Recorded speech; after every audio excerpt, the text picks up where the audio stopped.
আসসালামু আলাইকুম এভরিওয়ান। অনেকেই বলছিল যে টিনের কালারটা কিভাবে করেন। ঠিক আছে, টিনের কালারটা করার জন্য কি করতে হবে দেখেন, আমার ওইখানে কিন্তু টং দোকানের যে কালারটা এখানে আমি এখন একটা করতেছি। এই যে এরকম কালার একটা নিয়ে নেবেন।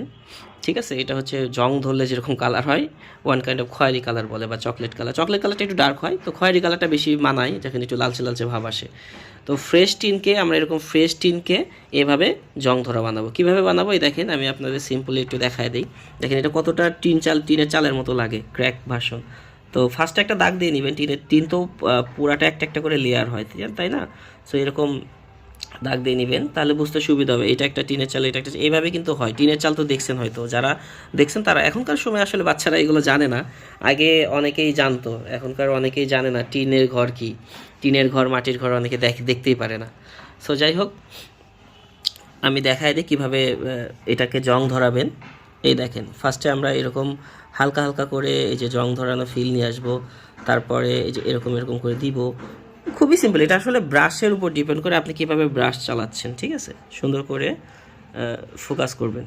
উপরের দিকে একটু জং বেশি ধরে, আমরা দিতে পারি যে হালকা হালকা জং ধরছে, তারপর এখানে একটু ধরছে। মানে আসল কথা এগুলো মরিচা পড়ে যায় আস্তে আস্তে। লোহার জিনিস বা স্টিলের জিনিস দেখবেন একটু মরিচা পড়ে, পানি টানি লেগে মরিচা পড়ে যায়, লালচে হয়ে যায়। সো লোহার জিনিসে বেশি হয়, এটাতে একটু কম পড়ে। তো এরকম করে হালকা হালকা জায়গায় জায়গায় দিয়ে দিবেন। ঠিক আছে, দেখেন কোথাও একটু বেশি কোথাও একটু কম, এটা কিন্তু হয়।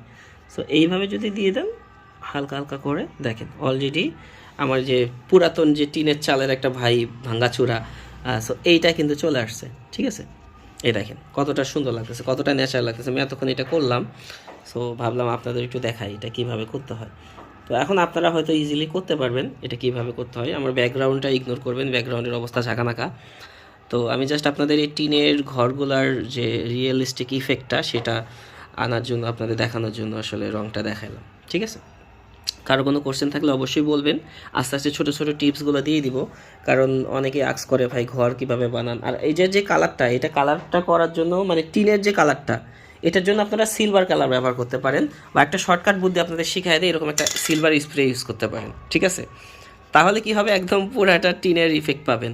না হলে সিলভার কালার কিনতে পাওয়া যায় অ্যাক্রিলিকের, এরকম কৌটা, সিলভারের কৌটা পাবেন। সে সিলভারের কৌটা থেকে রং নিয়ে ব্রাশ দিয়ে ব্যবহার করতে পারেন। ওটা একটু সময় লাগবে, বাট স্প্রে করলে দেখেন একদম টিনের মতো ইফেক্টটা পাচ্ছেন। সো এটা দেখানোর জন্যই লাইভ বলতেছি ভিডিওটা করা। তো কারো কোনো কোশ্চেন থাকলে অবশ্যই কমেন্টে জানাবেন। ধন্যবাদ।